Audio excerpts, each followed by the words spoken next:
totally happy. I was getting better as a surfer, I was getting better as a competitor, and I was getting better at negotiating contracts with companies. And I was getting what I wanted. I wasn't getting as much as I needed, but I was still able to represent my family and my country on the world stage, and that, you know, that really made me as a person proud of myself, because I was just a kid from the farm when I first started off, and now I represent New Zealand.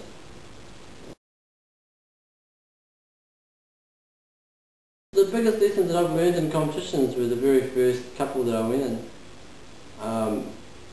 You know, and one was just the harder you train and the more effort you put into those heats, the rewards will come out of it, whether you win the heat or whether you figure out what went wrong in the heat for you, and you work on those things. The lessons I learned in my first years of competing when I was a kid was the whole basis of all my contest strategies around the world. So nothing wavered. What I did do though was, like, even when I was in the international competitions, I would, and if I had to, I'd hassle those guys. You know, I'd stop them. We call it wave blocking, and I'd stop them from catching waves because I knew that was one way that I could win.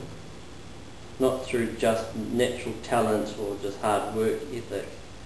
There was a way to stop people from winning, and that was stopping them from catching waves. As easy as that. So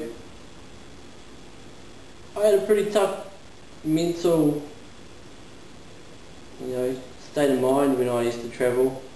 I've been run off a beach once in Brazil. I hassled one of their top Brazilian junior surfers, and I knocked him out of the world champs. And yeah, the crowd in Brazil were not very happy with me, so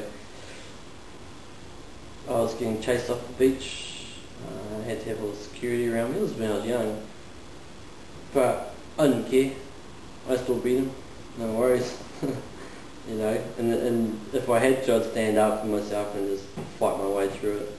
Like physically fight my way through it if I had to, but I was happy to leave everything out in the water. But other people don't see it that way. And you know, I still do it this day now. Like if I have to stop someone from catching whale, I'll stop them, because it's part of the criteria. You know, and there's rules, and you can bend the rules to make them fit you. Like I know the rule book inside out, and when I know all the rules, I know what I can get away with and what I can't. I think that's one thing that makes myself as a really hard competitor to surf against.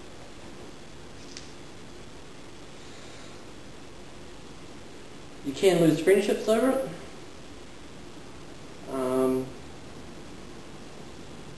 But you can grow some great rivalries too. I had a great rivalry with a young kid from the East Coast, Daniel Kereopa, and it continued for years, like from 16 to about, I say 10 years. Both of us would just go head to head, and we would just hassle each other, try to paddle over each other, and it wouldn't stop no matter what. Neither of us wanted to lose against each other. And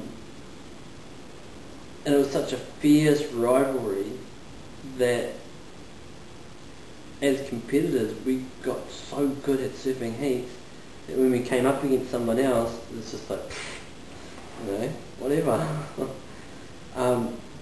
But it made it into surfing history, you know.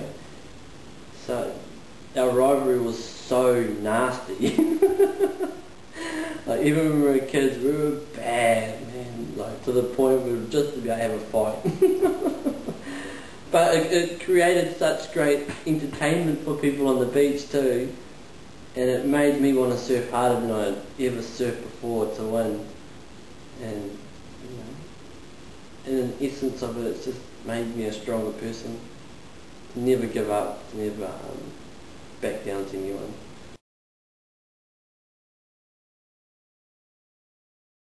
I matured in the contest strategies really quick, and I grew and got mentally tough.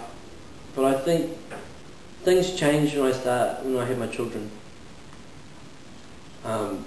Because to be that mentally tough, you need to block out everything that's around you. You know, to go cross-train and do other things, you need to have that focus for the ultimate goal, which was to be a surfing champion. Even my family couldn't get into me. Like, you know, the people that loved me enough to know me well enough knew they just had to leave me alone, because no matter what they did or tried to influence, I wouldn't take any notice, because this is my direction, and that was it. And it wasn't until I had my two children when things started to change. I started to realise that there was more important things than always winning. I wanted to still win, but the children took up a lot of my time. So I had to let go of some of those training regimes and some things, and focus on my children. Because one day I said I'd always love to be a father and teach the kids the skills that I've got. But to do that, I had to let go a little bit of this and, you know, transfer it to my kids. So when I had my kids, so I was about 25.